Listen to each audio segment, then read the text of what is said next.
Olá pessoas, quem fala aqui é Belmiro, bem-vindos e bem-vindas ao nosso podcast. Esse podcast da Estúdio Sala de Aula, gravado com o aplicativo Anchor, Anchor.fm. Então recomendo, se vocês quiserem acompanhar melhor nos podcasts, também produzir o seu próprio podcast, grave com o Anchor, em que você não tem que pagar nada e também não tem limite de armazenamento. Então, sem mais delongas, vamos então para o nosso episódio.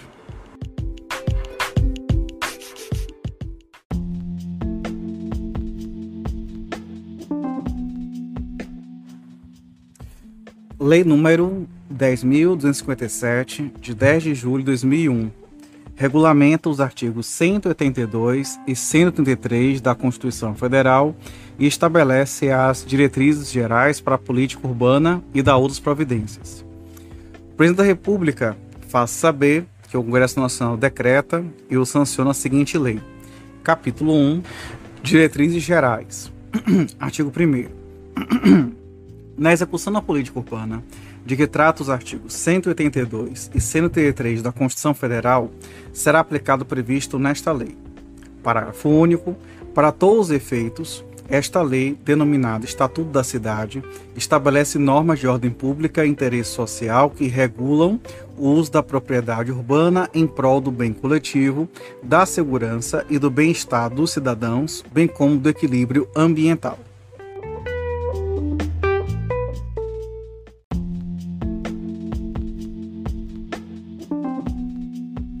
Artigo 2º.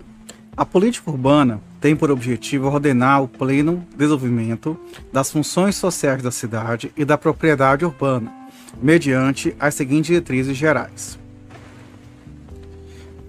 Inciso 1.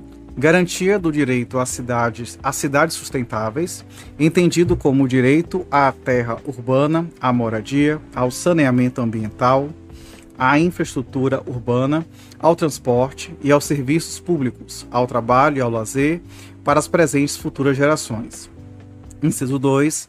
Gestão democrática por meio da participação da população e de associações representativas dos vários segmentos da comunidade na formulação, execução e acompanhamento de planos, programas e projetos de desenvolvimento urbano. Inciso 3. Cooperação entre governos, a iniciativa privada e os demais setores da sociedade no processo de urbanização em atendimento ao interesse social. Inciso 4. Planejamento do desenvolvimento das cidades, da distribuição espacial da população e das atividades econômicas do município e do território sob a sua área de influência, de modo a evitar e corrigir as distorções do crescimento urbano e seus efeitos negativos sobre o meio ambiente. Inciso 5. Oferta de equipamentos urbanos e comunitários, transporte e serviços públicos adequados aos interesses e necessidades da população e às características locais. Inciso 6. Ordenação e controle do uso do solo de forma a evitar: a linha A utilização inadequada dos imóveis urbanos, a linha B, a proximidade de usos incompatíveis ou inconvenientes, a linha C, o parcelamento do solo, a edificação ou usos excessivos ou inadequados em relação à infraestrutura urbana, a linha D, a instalação de empreendimentos ou atividades que possam funcionar como polos geradores de tráfego sem previsão da infraestrutura correspondente, a linha E, a retenção especulativa de imóvel urbano que resulte na sua subutilização ou não utilização, a linha F, deterioração das áreas urbanizadas, a linha G, a poluição e a degradação ambiental, a linha H, a exposição da população a riscos e desastres, inciso 7, a integração e complementariedade entre atividades urbanas e rurais, tendo em vista o desenvolvimento socioeconômico do município e do território sob sua área de influência. Inciso 8. A adoção de padrões de produção e consumo de bens e serviços e de expansão urbana compatíveis com os limites da sustentabilidade ambiental, social e econômica do município e do território sob sua área de influência. Inciso 9. A justa distribuição dos benefícios e ônus decorrentes do processo de urbanização. Inciso 10. A adequação dos instrumentos de política econômica, tributária e financeira e dos gastos públicos aos objetivos do desenvolvimento urbano, de modo a privilegiar os investimentos geradores de bem-estar geral e a fruição dos bens pelos diferentes segmentos sociais. Inciso 11. Recuperação dos investimentos do poder público de que tenha resultado a valorização de imóveis urbanos. Inciso 12. Proteção, preservação e recuperação do meio ambiente natural e construído, do patrimônio cultural, histórico, artístico, paisagístico e arqueológico. Inciso 13. Audiência do poder público municipal e da população interessada nos processos de implantação de empreendimentos ou atividades com efeitos potencialmente negativos sobre o meio ambiente natural ou construído, o conforto ou a segurança da população. Inciso 14. A regularização fundiária e urbanização de áreas ocupadas por população de baixa renda, mediante o estabelecimento de normas especiais de urbanização, uso e ocupação do solo e edificação, considerada a situação socioeconômica da população e as normas ambientais. Inciso 15. Simplificação da legislação de parcelamento, uso e ocupação do solo e das normas edilícias, com vistas a permitir a redução dos custos e o aumento da oferta dos lotes e unidades habitacionais. Inciso 16. Isonomia de condições para os agentes públicos e privados na promoção de empreendimentos e atividades relativos ao processo de urbanização atendido o interesse social. Inciso 17. Estímulo à utilização nos parcelamentos do solo e nas edificações urbanas de sistemas operacionais, padrões construtivos e aportes tecnológicos que objetivem a redução dos impactos ambientais e economia de recursos naturais. Inciso 18. Tratamento prioritário às obras e edificações da infraestrutura de energia, telecomunicações, abastecimento de água e saneamento. Inciso 19.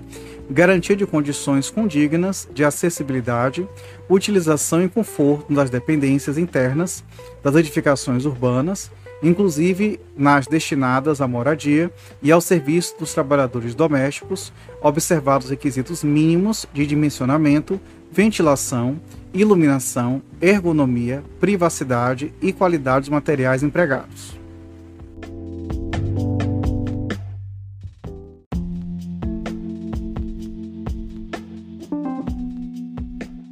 Artigo 3º.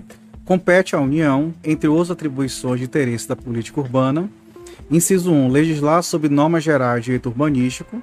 Inciso 2. Legislar sobre normas para a cooperação entre União e Estados, o Distrito Federal e os municípios em relação à política urbana, tendo em vista o equilíbrio do desenvolvimento e do bem-estar em âmbito nacional.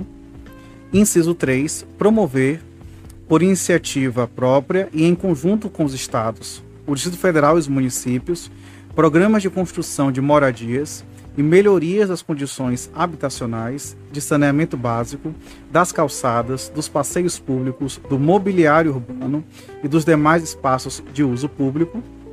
Inciso 4. Instituir diretrizes para o desenvolvimento urbano, inclusive habitação, saneamento básico, transporte e mobilidade urbana, que incluam regras de acessibilidade aos locais de uso público. Inciso 5. Elaborar e executar planos nacionais e regionais de ordenação do território e desenvolvimento econômico e social.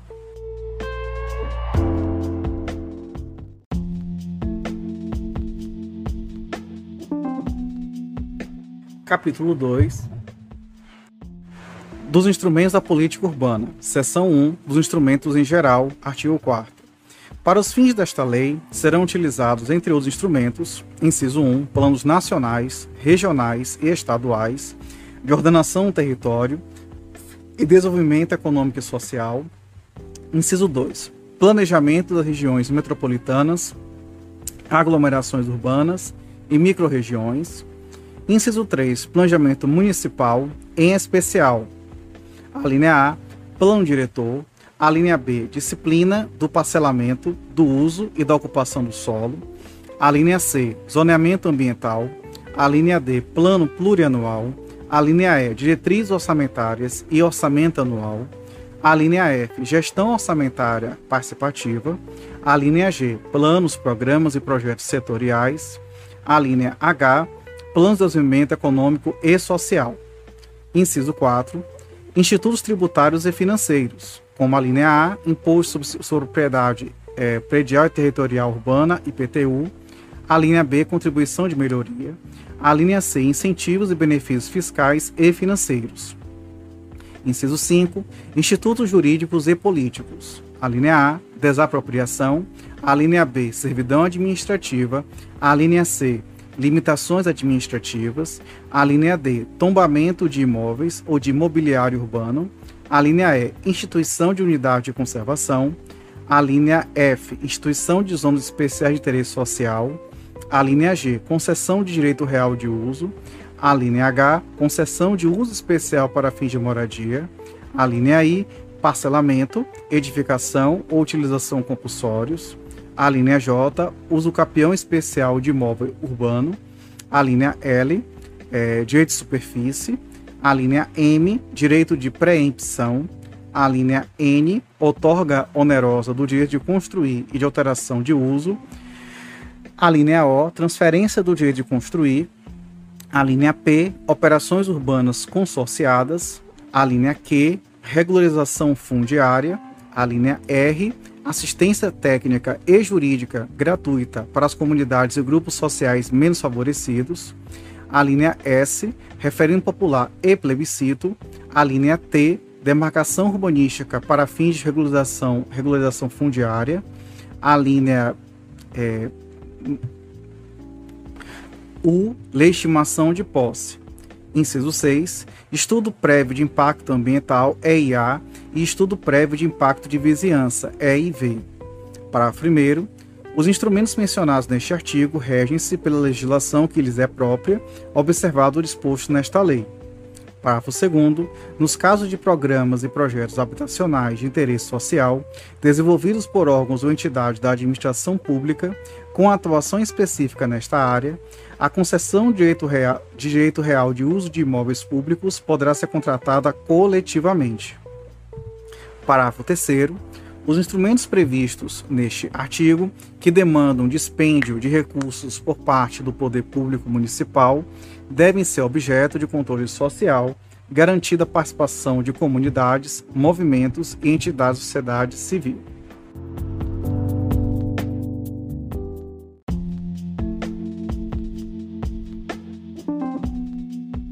Seção 2 do parcelamento, edificação ou utilização compulsórios. Artigo 5º. Lei municipal específica para a área incluída no plano diretor poderá determinar o parcelamento, a edificação ou a utilização compulsórios do solo urbano não edificado, subutilizado ou não utilizado, devendo fixar as condições e os prazos para a implementação da referida obrigação. Parágrafo 1º.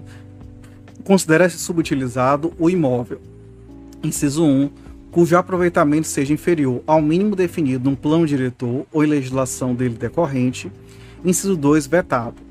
Parágrafo 2º, o proprietário será notificado pelo Poder Executivo Municipal para cumprimento da obrigação, devendo a notificação ser averbada no cartório do registro de imóveis. Parágrafo 3º, a notificação far-se-á, inciso 1, por funcionário do órgão competente do Poder Público Municipal, ao proprietário do imóvel, ou, no caso de este ser pessoa jurídica, a quem tenha poderes de gerência geral ou administração. Inciso 2, por edital, quando frustrada por 3 vezes a tentativa de notificação na forma prevista pelo inciso 1.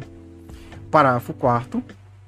Os prazos a que se refere o caput não poderão ser inferiores a, inciso 1, 1 ano, a partir da notificação para que seja protocolado o projeto no órgão municipal competente, inciso 2, 2 anos, a partir da aprovação do projeto para iniciar as obras do empreendimento.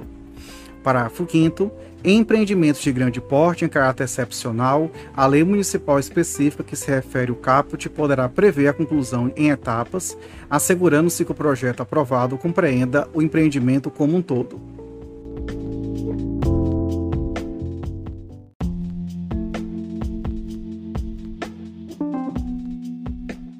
Artigo 6º. A transmissão do imóvel por ato inter vivos ou causa-mortes, posterior à data da notificação, transfere as obrigações de parcelamento, edificação ou utilização previstas no artigo 5º desta lei, sem interrupção de quaisquer prazos.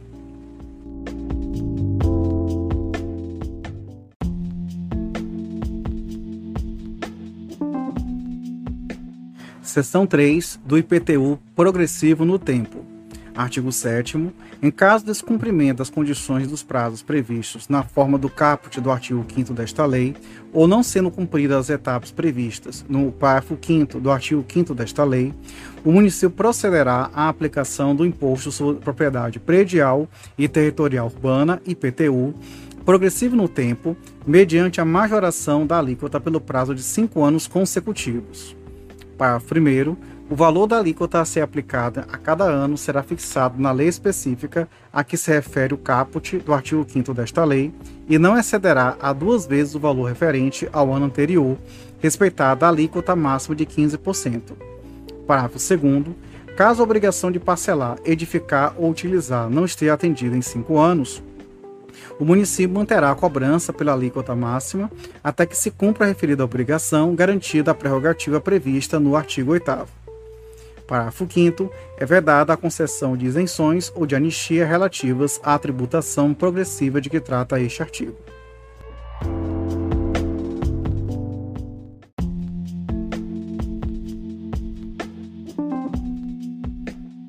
Seção 4.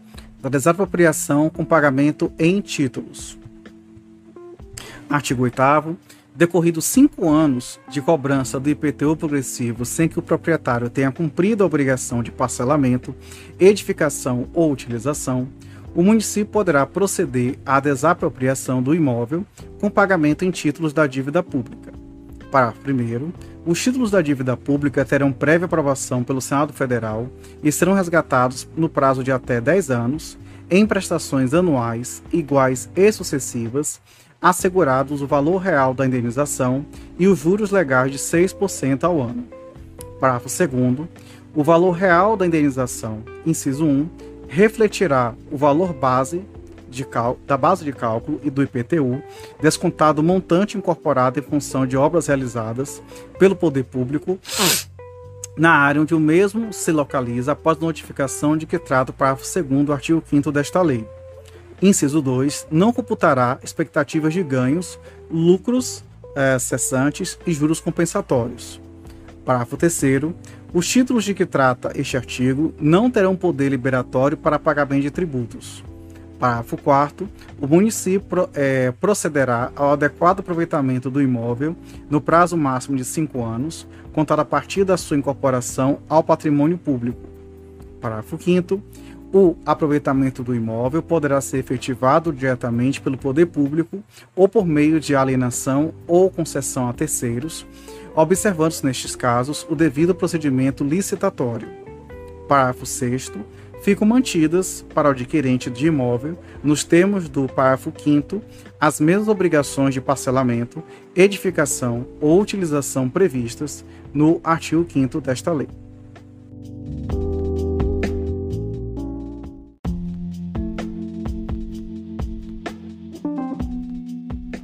Seção 5 da usucapião especial de imóvel urbano. Artigo 9º. Aquele que possuir como sua área ou edificação urbana de até 250 metros quadrados por 5 anos, ininterruptamente, sem oposição, utilizando-a para sua moradia ou de sua família, adquirir-lhe-á o domínio, desde que não seja proprietário de outro imóvel urbano ou rural. Parágrafo 1º. O título de domínio será conferido ao homem ou à mulher, ou a ambos, independentemente do estado civil. Parágrafo 2º. O direito de que trata este artigo não será reconhecido ao mesmo possuidor mais de uma vez. Parágrafo 3º. Para os efeitos deste artigo, o herdeiro legítimo continua de pleno direito à posse de seu antecessor, desde que já resida no imóvel por ocasião da abertura da sucessão.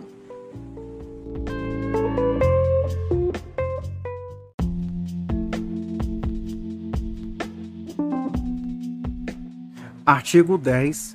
Os núcleos urbanos informais existentes sem oposição há mais de 5 anos e cuja área total dividida pelo número de possuidores seja inferior a 250 metros quadrados por possuidor, são suscetíveis de serem usucapidos coletivamente, desde que os possuidores não sejam proprietários de outro imóvel urbano ou rural. Parágrafo 1º. O possuidor pode, para o fim de contar o prazo exigido por este artigo, acrescentar sua posse à de seu antecessor, contando que ambas sejam contínuas. Parágrafo 2º. A usucapião especial coletiva de imóvel urbano será declarada pelo juiz, mediante sentença, a qual servirá de título para registro no cartório de registro de imóveis. Parágrafo 3º. Na sentença, o juiz atribuirá igual fração ideal de terreno a cada possuidor, independentemente da dimensão no terreno de cada um ocupe, salvo hipótese de acordo escrito entre os condôminos, estabelecendo frações ideais diferenciadas. Parágrafo 4º. O condomínio especial constituído é indivisível, não sendo passível de extinção, salvo deliberação favorável tomada por, no mínimo, 2/3 dos condôminos, no caso de execução de urbanização posterior à constituição do condomínio. Parágrafo 5º. As deliberações relativas à administração do condomínio especial serão tomadas por maioria de votos dos condôminos presentes, obrigando também os demais discordantes ou ausentes.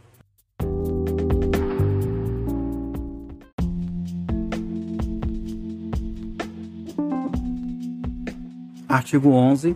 Na pendência de ação de usucapião especial urbana, ficarão sobrestadas quaisquer outras ações, petitórias ou possessórias, que venham a ser propostas relativamente ao imóvel usucapiendo.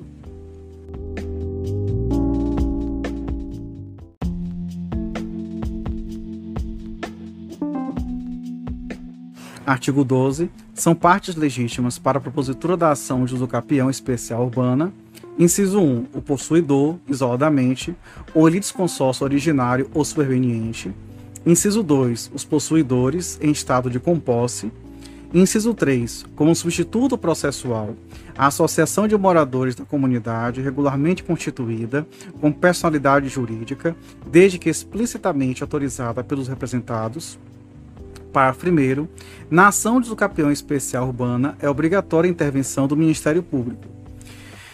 Parágrafo 2º. O autor terá os benefícios da justiça e da assistência judiciária gratuita, inclusive perante o cartório de registro de imóveis.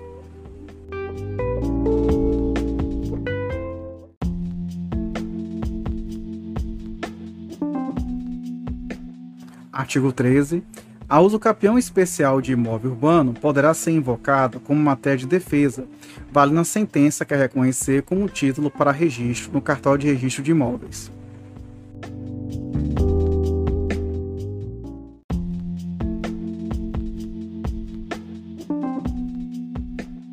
Artigo 14. Na ação judicial de usucapião especial de imóvel urbano, o rito processual a ser observado é o sumário.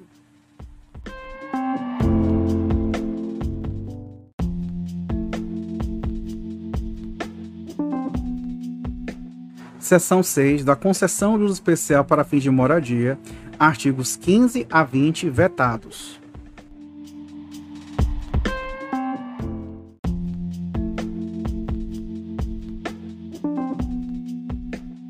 Seção 7 do direito de superfície, artigo 21. O proprietário urbano poderá conceder a outrem direito de superfície do seu terreno por tempo determinado ou indeterminado, mediante escritura pública registrada no cartório de registro de imóveis. Parágrafo 1º. O direito de superfície abrange o direito de utilizar o solo, o subsolo ou espaço aéreo relativo ao terreno, na forma estabelecida no contrato respectivo, atendida à legislação urbanística. Parágrafo 2º. A concessão do direito de superfície poderá ser gratuita ou onerosa. Parágrafo 3º. O superficiário responderá integralmente pelos encargos e tributos que incidirem sobre a propriedade superficiária, arcando ainda proporcionalmente à sua parcela de ocupação efetiva com os encargos e tributos sobre a área objeto da concessão do direito de superfície, salvo disposição em contrário do contrato respectivo. Parágrafo 4º. O direito de superfície pode ser transferido a terceiros, obedecidos os termos do contrato respectivo. Parágrafo 5º. Por morte do superficiário, os seus direitos transmitem-se aos herdeiros.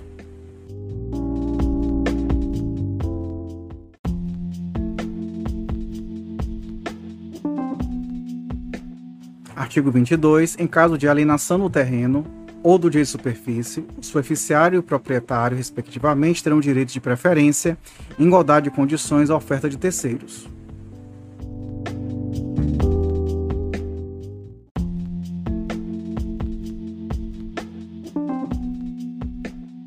Artigo 23. Extingue-se o direito de superfície, inciso 1, pelo advento do termo, inciso 2, pelo descumprimento das obrigações contratuais assumidas pelo superficiário.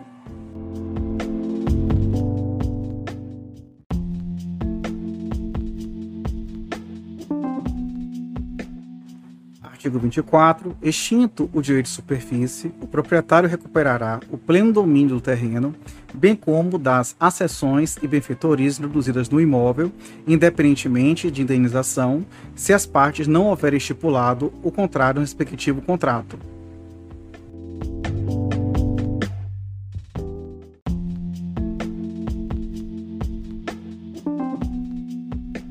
Artigo 25. O direito de preempção confere ao poder público municipal preferência para aquisição de imóvel urbano, objeto de alienação onerosa entre os particulares. Parágrafo 1º. Lei municipal baseada no plano diretor delimitará as áreas em que incidirá o direito de preempção e fixará prazo de vigência não superior a 5 anos, renovável a partir de 1 ano após o decurso do prazo inicial de vigência. Parágrafo 2º.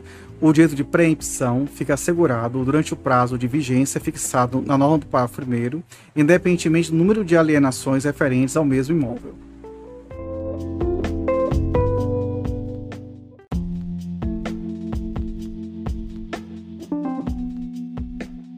Artigo 26. O direito de preempção será exercido sempre que o poder público necessitar de áreas para, inciso 1, regularização fundiária, inciso 2, execução de programas e projetos habitacionais de interesse social, inciso 3, constituição de reserva fundiária, inciso 4, ordenamento e direcionamento de expansão urbana, inciso 5, implantação de equipamentos urbanos e comunitários, inciso 6, criação de espaços públicos de lazer e áreas verdes, inciso 7, criação de unidade de conservação ou proteção de outras áreas de interesse ambiental, inciso 8, proteção de áreas de interesse histórico, cultural ou paisagístico. Inciso 9, vetado. Parágrafo único. A lei municipal prevista no parágrafo 1º do artigo 25 desta lei deverá enquadrar cada área em que incidirá o direito de preempção em uma ou mais finalidades enumeradas por este artigo.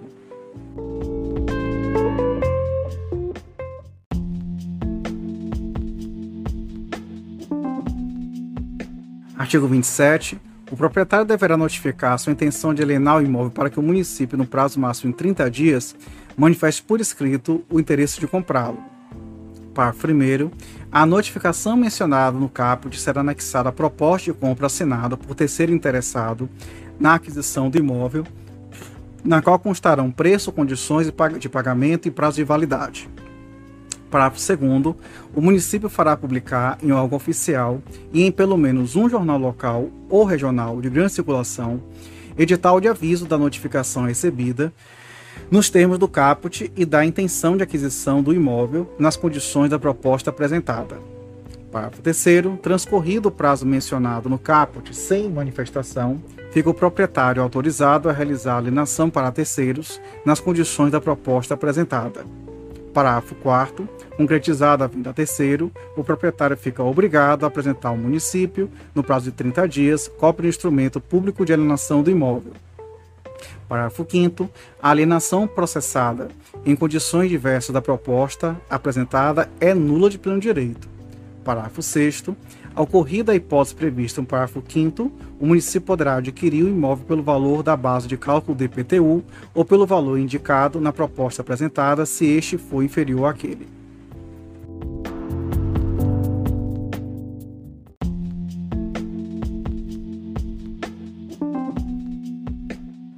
Seção 9. Da outorga onerosa do direito de construir. Artigo 28.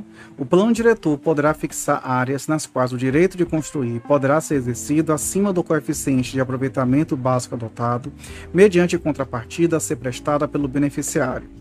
Parágrafo 1º. Para os efeitos desta lei, coeficiente de aproveitamento é a relação entre a área edificável e a área do terreno. Parágrafo 2º. O plano diretor poderá fixar coeficiente de aproveitamento básico único para toda a zona urbana ou diferenciado para as áreas específicas dentro da zona urbana. Parágrafo 3º. O plano diretor definirá os limites máximos a serem atingidos pelos coeficientes de aproveitamento, considerando a proporcionalidade entre a infraestrutura existente e o aumento de densidade esperado em cada área.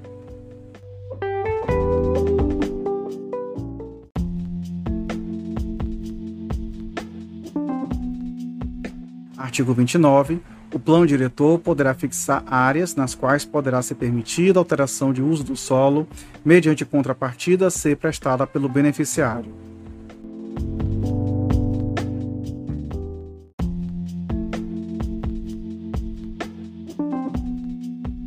Artigo 30. Lei municipal específica estabelecerá as condições a serem observadas para outorga onerosa do dia de construir e de alteração de uso, determinando, inciso 1, a fórmula de cálculo para a cobrança, inciso 2, os casos passíveis de isenção do pagamento da outorga, inciso 3, a contrapartida do beneficiário.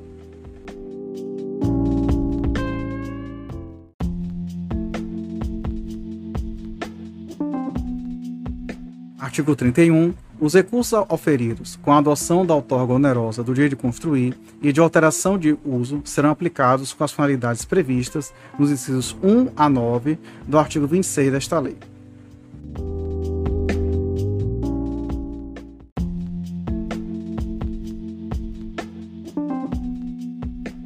Seção 10 das operações urbanas consorciadas. Artigo 32. Lei municipal específica baseada no plano diretor poderá delimitar área para aplicação de operações consorciadas. Parágrafo 1º. Considera-se operação urbana consorciada o conjunto de intervenções e medidas coordenadas pelo poder público municipal com a participação dos proprietários, moradores, usuários permanentes e investidores privados, com o objetivo de alcançar em uma área transformações urbanísticas e estruturais, melhorias sociais e a valorização ambiental. Parágrafo 2º. Poderão ser previstas nas operações urbanas consorciadas, entre as medidas, inciso 1, a modificação de índices e características de parcelamento, uso e ocupação do solo e subsolo, bem como alterações das normas edilícias, considerando o impacto ambiental delas decorrente. Inciso 2. A regularização de construções, reformas ou ampliações executadas em desacordo com a legislação vigente. Inciso 3. A concessão de incentivos a operações urbanas que utilizam tecnologias visando a redução de impactos ambientais e que comprove a utilização nas construções e uso de edificações urbanas de tecnologias que reduzem os impactos ambientais e economizem recursos naturais especificadas as modalidades de design e de obras a serem contempladas.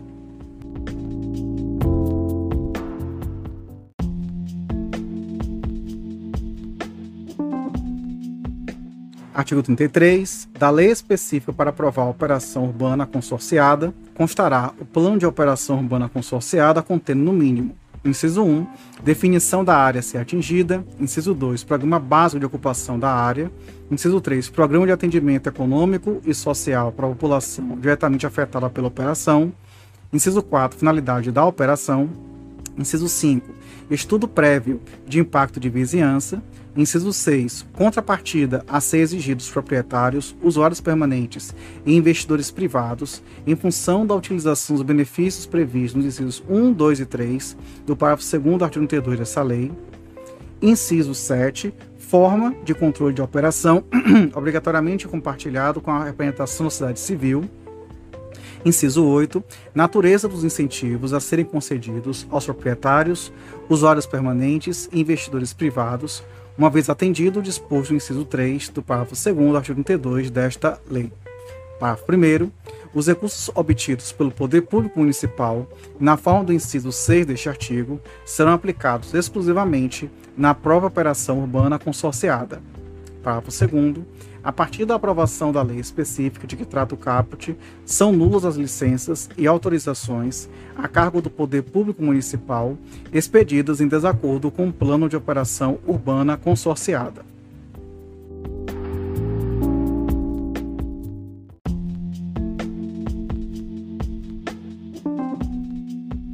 Artigo 34.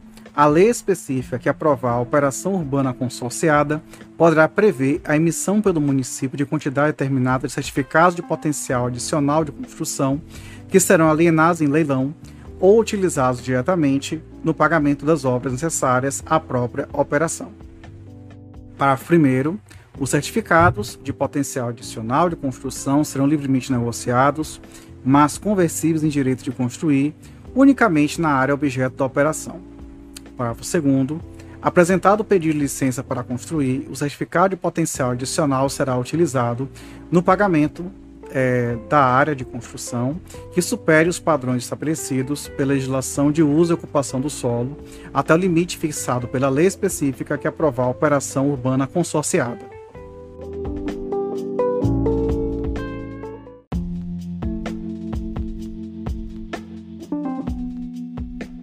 Artigo 34-A.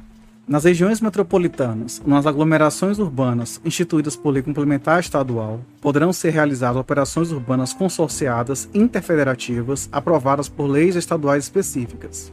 Parágrafo único. As disposições dos artigos 32 e 34 desta lei aplicam-se às operações urbanas consorciadas interfederativas previstas no caput deste artigo no que couber.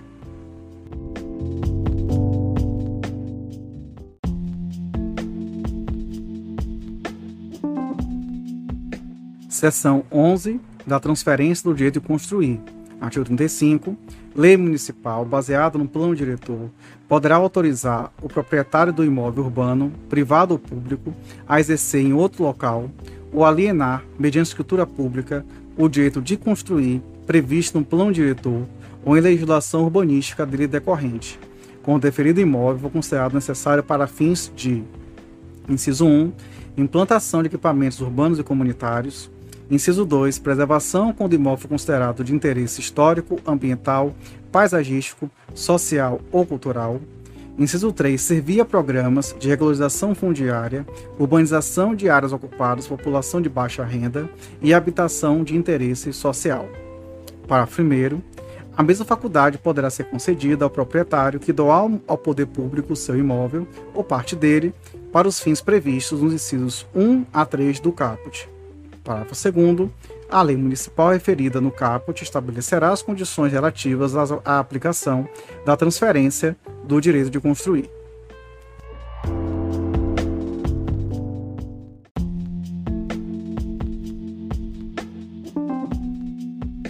Seção 12. Do estudo de impacto de vizinhança. Artigo 36. Lei municipal definirá os empreendimentos e atividades privados ou públicos em área urbana que dependerão de elaboração de estudo prévio de impacto de vizinhança, EIV, para obter as licenças ou autorizações de construção, ampliação ou funcionamento a cargo do Poder Público Municipal.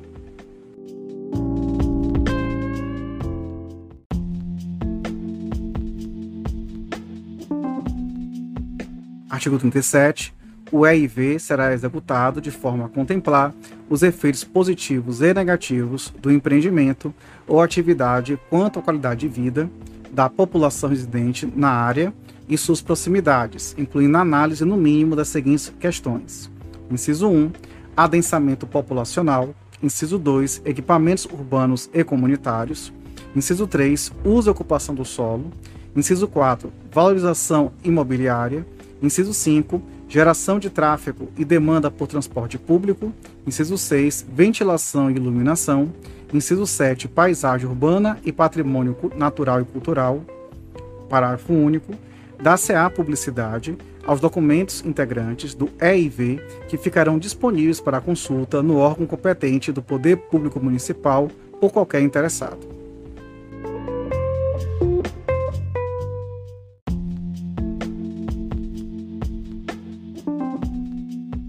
Artigo Artigo 38. A elaboração do EIV não substitui a elaboração e aprovação de estudo prévio de impacto ambiental, EIA, requeridas nos termos da legislação ambiental.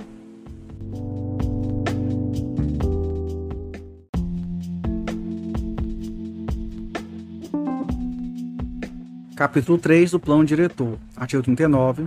A propriedade urbana cumpre sua função social quando atende às exigências fundamentais de ordenação da cidade expressas no Plano Diretor, assegurando o atendimento das necessidades dos cidadãos quanto à qualidade de vida, à justiça social e ao desenvolvimento das atividades econômicas, respeitadas as diretrizes previstas no artigo 2º desta lei.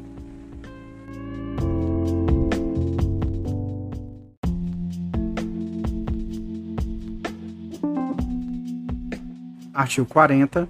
O Plano Diretor, aprovado por lei municipal, é o instrumento básico da política de desenvolvimento e expansão urbana. Parágrafo 1º.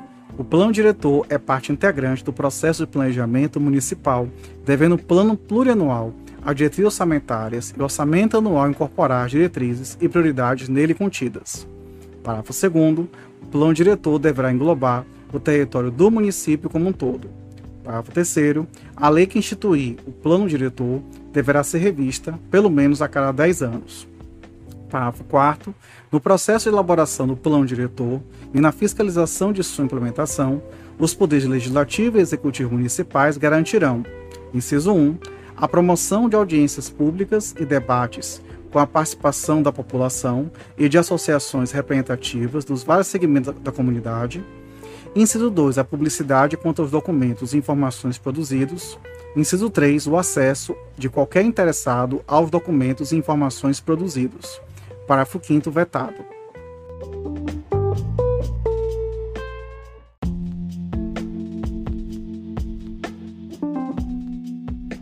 Artigo 41. O plano diretor é obrigatório para as cidades. Inciso 1. Mais de 20 mil habitantes. Inciso 2. Integrantes de regiões metropolitanas e aglomerações urbanas. Inciso 3. Onde o poder público municipal pretenda utilizar os instrumentos previstos no parágrafo 4º do artigo 132 da Constituição Federal. Inciso 4. Integrantes de áreas de especial interesse turístico. Inciso 5. Inseridas na área de influência de empreendimentos ou atividades com significativo impacto ambiental de âmbito regional ou nacional. Inciso 6. Incluídas no Cadastro Nacional de Municípios com áreas suscetíveis de ocorrência de deslizamentos de grande impacto, inundações bruscas ou processos geológicos ou hidrológicos correlatos. Parágrafo 1º.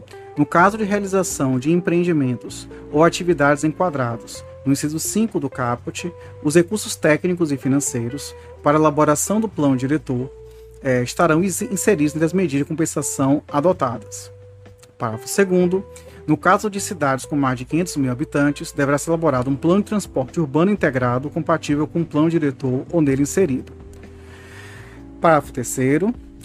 As cidades que tratam o caput deste artigo devem elaborar planos de rota acessíveis, compatíveis com o plano diretor, no qual está inserido, de que disponha sobre passeios públicos a serem implantados ou reformados pelo poder público com vista a garantir a acessibilidade de pessoa com deficiência ou com mobilidade reduzida a todas as rotas e vias existentes, inclusive as que concentrem os focos geradores de maior circulação de pedestres, como os órgãos públicos e os locais de prestação de serviços públicos e privados de saúde, educação, assistência social, transporte, cultura, correios, telégrafos, bancos, entre outros, sempre que possível, de maneira integrada com o sistema de transporte coletivo de passageiros.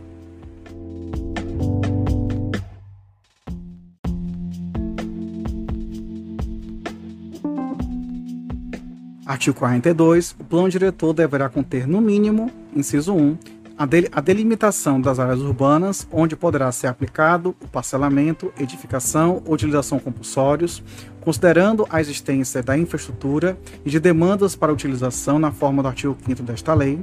Inciso 2. As disposições requeridas pelos artigos 25, 28, 29, 32 e 35 desta lei. Inciso 3. Sistema de acompanhamento e controle.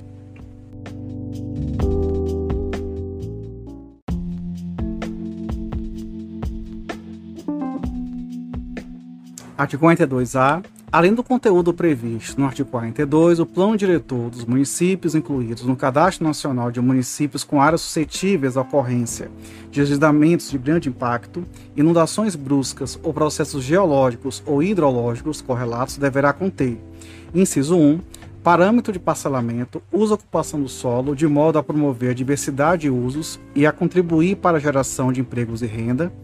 Inciso 2, mapeamento contendo as áreas suscetíveis à ocorrência de deslizamentos de grande impacto, inundações bruscas ou processos geológicos ou hidrológicos correlatos. Inciso 3, planejamento de ações de intervenções preventiva e realocação de população de áreas de risco de desastre.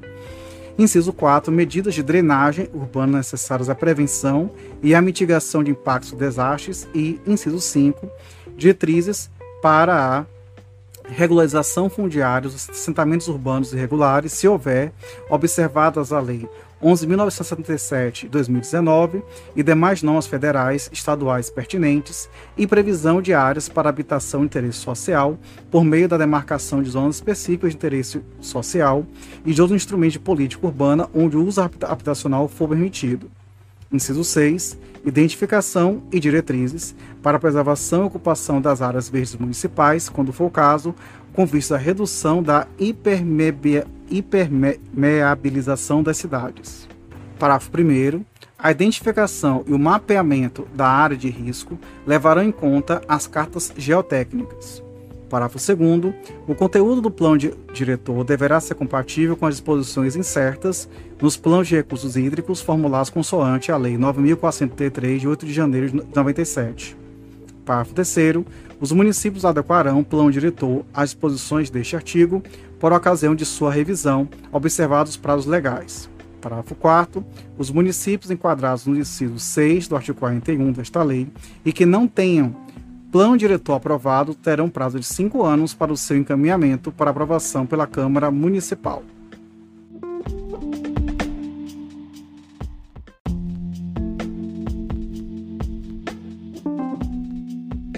Artigo 42b. Os municípios que pretendam ampliar o seu perímetro urbano, após a data da publicação desta lei, deverão elaborar projeto específico que contenha, no mínimo, inciso 1, demarcação de novo perímetro urbano, inciso 2, delimitação dos trechos com restrições à urbanização e dos trechos sujeitos a controle especial em função de ameaça de desastres naturais.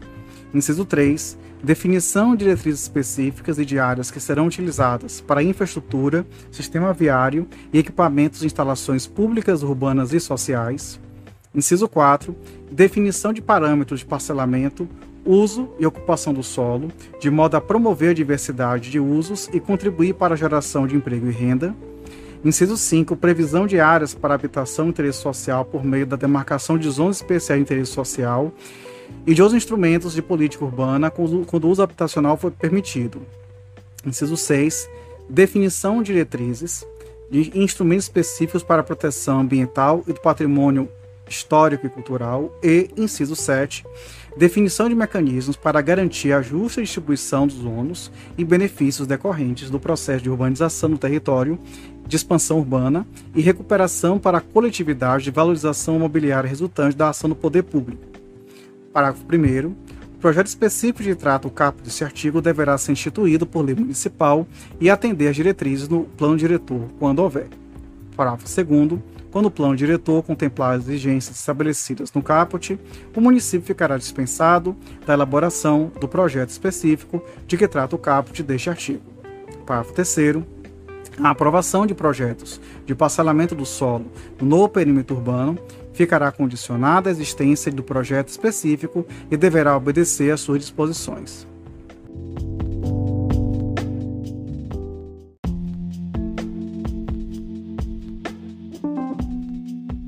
Capítulo 4 da Gestão Democrática da Cidade, artigo 43.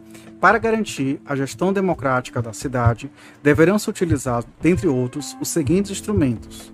Inciso 1, órgãos colegiados de política urbana, nos níveis nacional, estadual e municipal. Inciso 2, debates, audiências e consultas públicas. Inciso 3, conferências sobre assuntos de interesse urbano, nos níveis nacional, estadual e municipal. Inciso 4, iniciativa popular de projeto de lei e de planos, programas e projetos de desenvolvimento urbano. Inciso 5, vetado.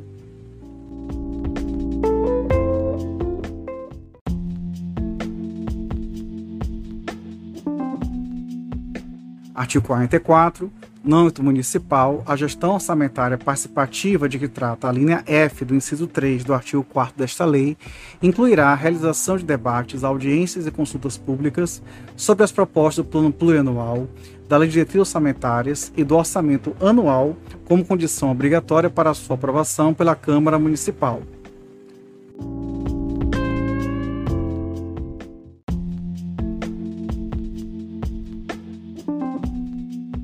Artigo 45. Os organismos gestores das regiões metropolitanas e aglomerações urbanas incluirão obrigatória e significativa participação da população e de associações representativas dos vários segmentos da comunidade, de modo a garantir o controle direto de suas atividades e o pleno exercício da cidadania.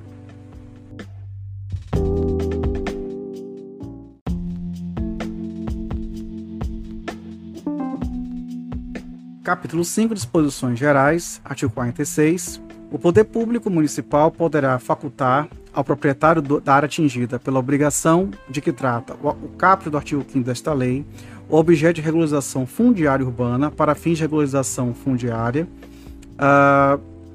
o estabelecimento de consórcio imobiliário como forma de viabilização financeira do aproveitamento do imóvel.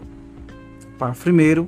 Considera-se consórcio imobiliário a forma de viabilização de planos de urbanização, de regularização fundiária ou de reforma, conservação ou construção de edificação, por meio da qual o proprietário transfere ao poder público municipal seu imóvel e, após realização de obras, recebe como pagamento unidades imobiliárias devidamente urbanizadas e edificadas, ficando com as demais incorporadas ao patrimônio público.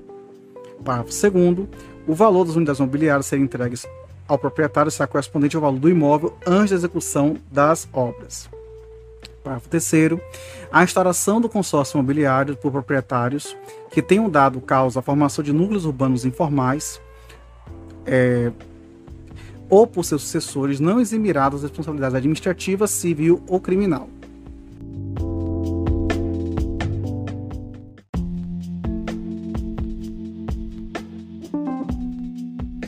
Artigo 47. Os tributos sobre imóveis urbanos, assim como as tarifas relativas aos serviços públicos urbanos, serão diferenciados em função do interesse social.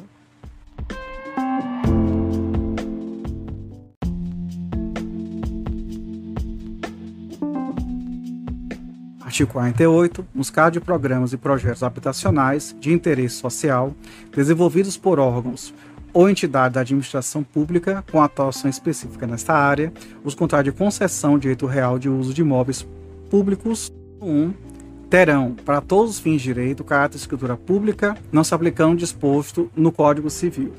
Inciso 2. Constituirão título de aceitação obrigatória em garantia de contrato de financiamento habitacionais.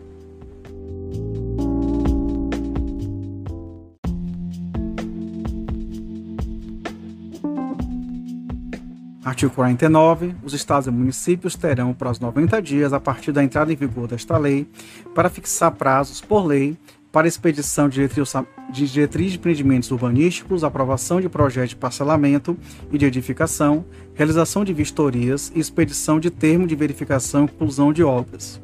Parágrafo único. Não sendo cumprida a determinação do caput, fica estabelecido o prazo de 60 dias para a realização de cada um dos referidos atos administrativos, que valerá até que os estados e municípios disponham de lei de forma diversa.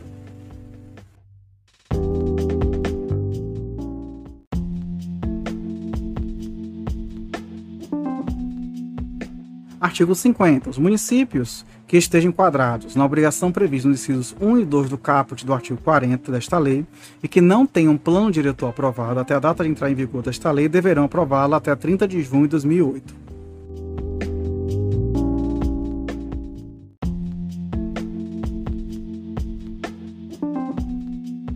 Artigo 51. Para efeito desta lei, aplica-se ao Distrito Federal e ao governador do Distrito Federal as disposições relativas, respectivamente, ao município e ao prefeito.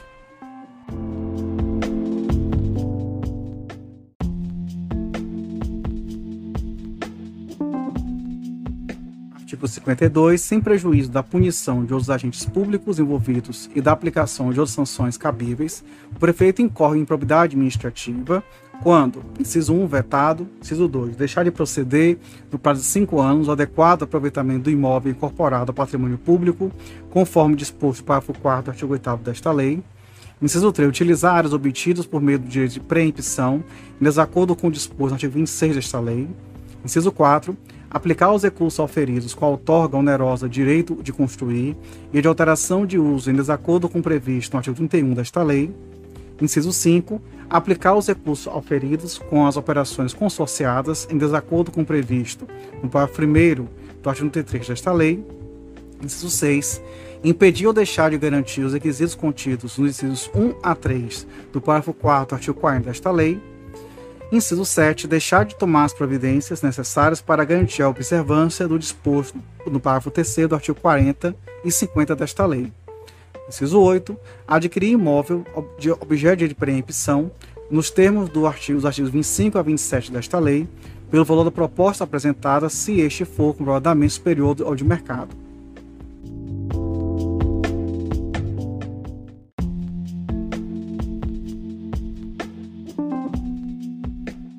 Os artigos 53 a 57 eles são de modificação de legislações tudo quanto antigas, por isso eu vou dispensar essa leitura.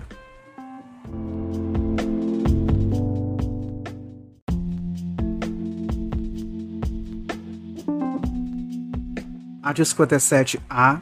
A operadora ferroviária, inclusive metroferroviária, poderá constituir direito real de laje que trata a lei de que trata o Código Civil Brasileiro e de superfície de que trata esta lei, sobre ou sob a faixa de domínio de sua via férrea, observado o plano diretor e o respectivo contrato de outorga com o poder concedente.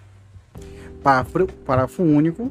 A constituição do direito real de laje ou de superfície a que se refere o caput deste artigo, condicionada à existência prévia de licenciamento urbanístico municipal, que estabelecerá os ônus urbanísticos a serem observados e o direito de construir incorporado a cada unidade imobiliária.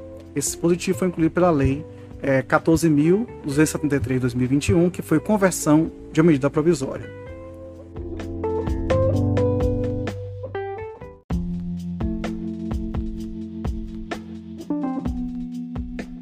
Artigo 58. Esta lei entra em vigor após decorrer 90 dias de sua publicação. Brasília, 10 de julho de 2001. Fernando Henrique Cardoso, presidente.